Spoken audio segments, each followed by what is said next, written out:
Gordon's Hill, just beyond Edward's station, is very challenging for some engines. But it is especially challenging for Derek, the new diesel on Edward's branch line. Whenever the poor old diesel has to go up the hill, his engine always splutters, coughs, and stalls. And at that point, Derek always gives up. This can cause some delays, and some engines, like Salty, were there to help him. Salty could tell Derek was feeling down. "It's no use, Salty," he whimpered. "I'll never get over this hill. I'm a failure of all engines." "Don't feel down, mate," comforted Salty. "All you need is a little push, and you'll be all right." And with a mighty roar of his engine, Salty managed to push Derek all the way to the station.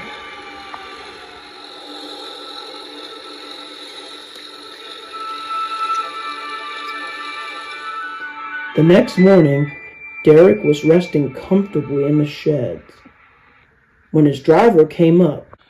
"Wake up, Derek," he called. "The manager wants us to take another train full of stone to Brandon Docks." "I hope we can make it this time." "Me too," murmured Derek. He was very unsure. Edward noticed this. "Are you feeling all right?" he asked. "Oh, I don't know," said Derek. "I want to be a really useful engine like you, but I'll never get over the hill with this wretched engine." Edward felt very sorry for him. "Take my advice," he said. "Whenever I go up the hill, I don't let the hill stop me. I just keep going, no matter the cost. You should try that too. Just keep going, as long as you can." Derek was rather unsure, but he trusted Edward. I'll give it a shot," he murmured, and he rumbled away to collect his cars. Soon, Derek had collected a long line of heavy cars that were loaded with stone. Even Hector was coupled up front. Suddenly, Derek's engine began to feel hot. Derek was very worried. "Give it all you got, boy," assured his driver. "We'll get over that hill if it's the last thing we do." Derek obliged and set off for the hill.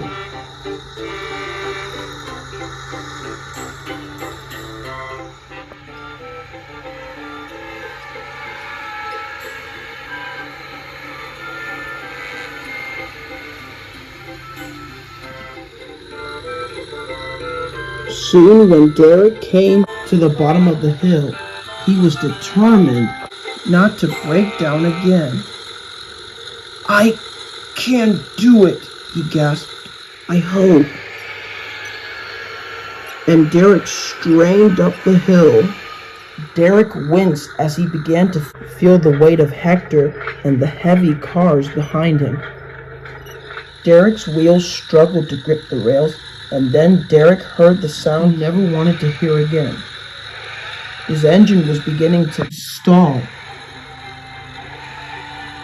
"Keep going," bellowed Hector.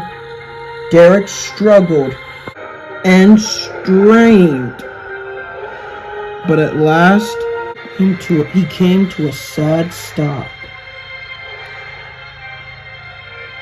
"Oh, bother," he sighed in defeat. "I can't do it. I'll never get over this hill. I've nearly blown a gasket." His driver then sighed. "All right, I'll go phone for help." "I'm so sorry," murmured Derek.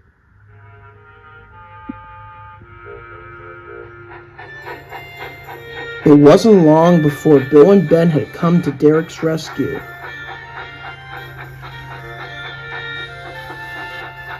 It was hard work, but the twins never gave up. "There you go, Derek," smiled Ben. "Safe and sound," added Bill. "Oh, thank you, chaps," panted Derek. "What would I do without you?"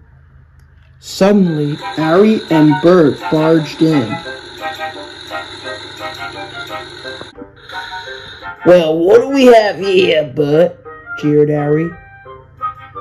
"A diesel who thinks he can be one of us," snooted Bert. "But his engine keeps embarrassing himself." They both looked down at Derek. "If you can't keep this up, you can be very useful in the scrap heap." And they laughed rudely away.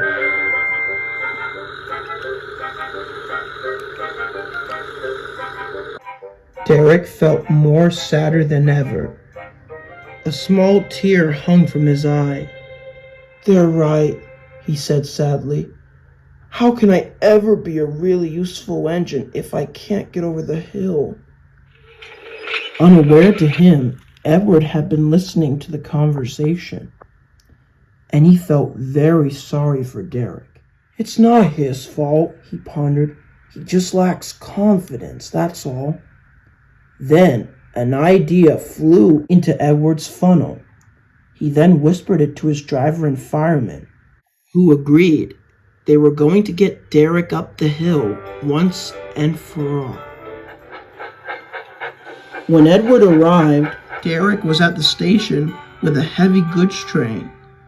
He was very worried. Just then, the station master walked up to him and his driver.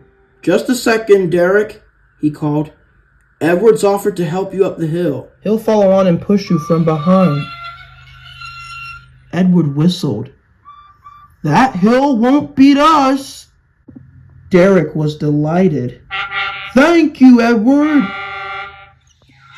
Soon the engines charged the hill with full power.